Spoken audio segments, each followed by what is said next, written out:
Why does the poison of tobacco continue to be allowed to kill about 500,000 Americans every year and about 8 million people worldwide?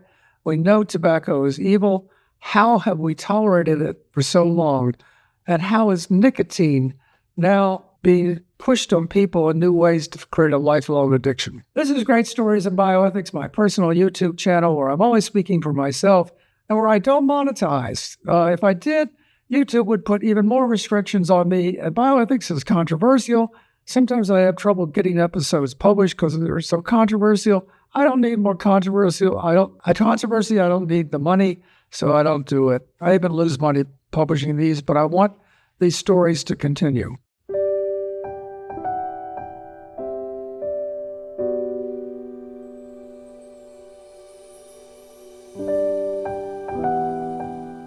So, smoking. Something really interesting just happened on April 30th. Some big executives of R.J. Reynolds, big tobacco company, met with Trump in Mar-a-Lago. They were concerned that the FDA was about ready to put restrictions on some fruity flavored vapes. And they didn't want this because they know that kids like the fruity flavors. And if you hook a kid on nicotine early, they tend to be addicted for the rest of their life. Nicotine, I know from personal experience, because I smoked during college, is one of the hardest drugs to kick. And it wasn't until I got tenure that I actually could quit. And I also bought into the propaganda promoted that, if you're a real man, a real intellectual like Jean-Paul Sartre, you smoke, or you're a Marlboro man, all that horseshit. I wish I had never smoked. Anyway, there was a $5 million donation to a MAGA foundation, Trump family.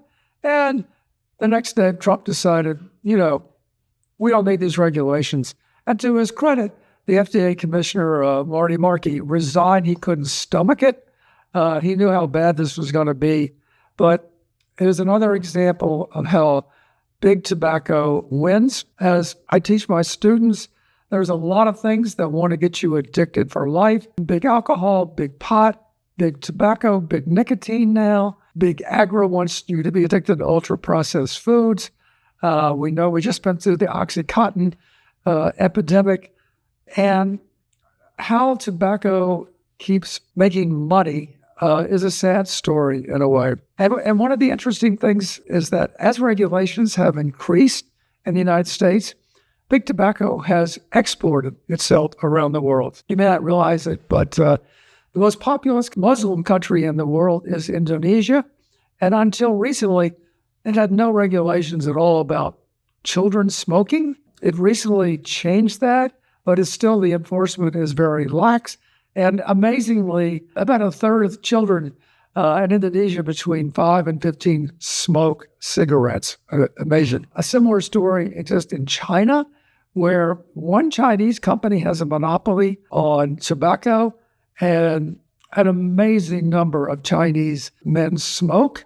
It creates an amazing amount of revenue for the state, and China has become really dependent on this revenue. In 1982, I gave a talk in Xi'an. I was astonished by how many people smoked in the hotel lobby. And even then, they coughed, and a lot of times they spit on the carpet. Some Japanese friends told me, don't stay in the Chinese hotel, stay in the Japanese hotel because they don't tolerate that kind of behavior. It was pretty weird. In my own history, I once had a summer where I tried to talk about how we might get, especially pregnant women, to stop smoking. I had a little research assistant. Her name was Christy Bimrich. She's now a pediatrician in Children's Hospital. I thought it might be a good idea to pay people to stop smoking, especially pregnant women, because we know nicotine is bad for the brain development of fetuses and kids. However, at some point, a problem arose that some poor people might actually start smoking if the payment was enough, and it might have to be good to get them to stop smoking, like $200 or $2,000. I would call this the smoke jumpers problem, where people would start smoking in order to get the payment in order to quit. And that kind of put the kibosh on that paper. I also had a colleague at one point in the School of Dentistry named Brad Rodu, who was actually promoting smokeless tobacco because he saw, as a dentist, all the damage that cigarette smoking and pipe tobacco did. And it was interesting controversy because he was basically a proponent of harm reduction, that you could have less harm with smokeless tobacco than inhaled tobacco.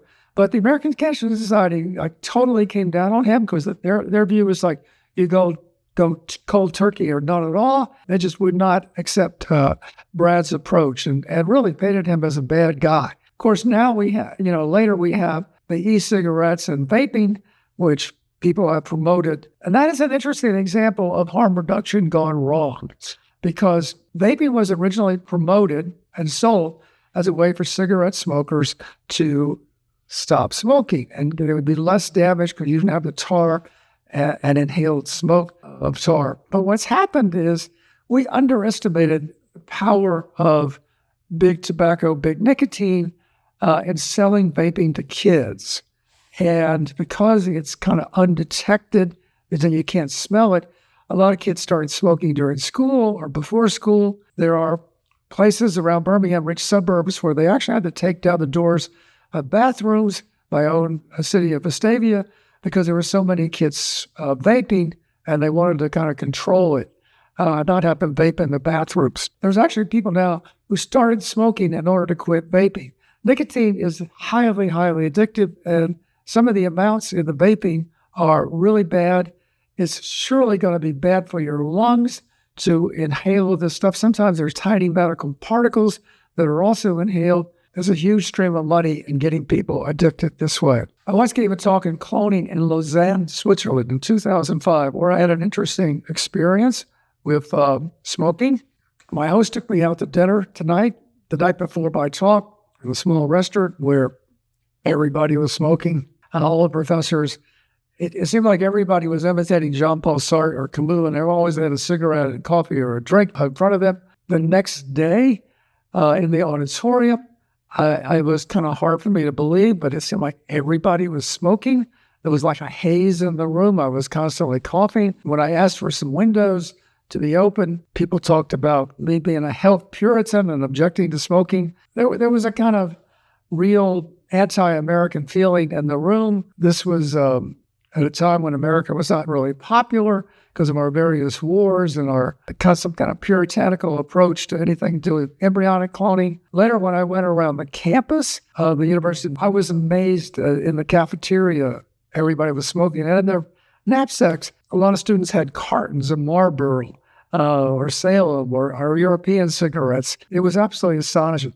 And later, I went out for a hike in the Alps and above Lausanne, and I was just the contrast between the clean air of the Alps and the smoking around the campus was just astonishing. Back at UAB, we actually struggled for years to have a smoke-free campus. When I started in 1975, every classroom had little yellow ashtrays, and I smoked, and most of the class smoked. It was astonishing that we were a medical campus, and we allowed this for so long. When I did rounds in oncology in 1976, there were cigarette machines by the elevators at the end of the cancer halls. And sometimes a door of a closet would open and a bunch of nurses and residents would come out, and there'd be a whole pillow blue of smoke because everybody had been there smoking on a cancer ward. This was just incredible. One of my first patients I saw rounding was a young man who was about 23 who had his legs amputated from cancer, and he was defiantly still smoking.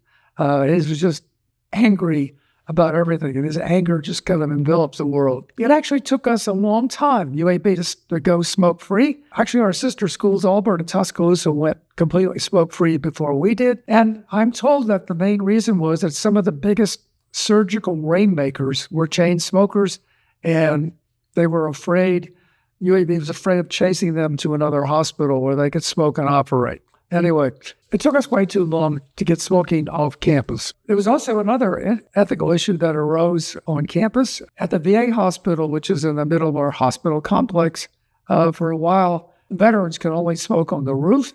And then they were told they couldn't even smoke on the roof. They had to go outside on the corner. And they objected because they said, during the wars, and you gave us cigarettes in our daily ration, and you got us addicted. And now you're telling us we can't even smoke. I think a compromise was finally achieved where they could smoke on a special room on the corner of the land where the hospital is. There was also a time when various medical centers were going to discriminate in hiring on whether people smoked. They had to pass, I guess, a urine or blood test to make sure they didn't have nicotine in their bodies. This raised a kind of controversy about whether this was just to discriminate against people this way. And as I recall, Ezekiel Manuel had an article in the New England Journal of Medicine opposing screening people this way for employment. Anyway, as I said, I finally quit smoking around 1981 when I got tenure. It was very, very difficult to do that. I certainly wish I never had. I'm just astonished at how so many people keep dying around the world from smoking. Two of my mentors who were cigarette and pipe smokers, Tom Hearn and Jim Rachels, died way, way too early because of tobacco. And I know other people, friends who died in their early 60s because of tobacco, could have lived 20 more years. It's a terrible poison. I hope the world is rid of it one day. That's it for today. I hope you liked this episode, somewhat personal. If you did, share, give me a thumbs up. Bye.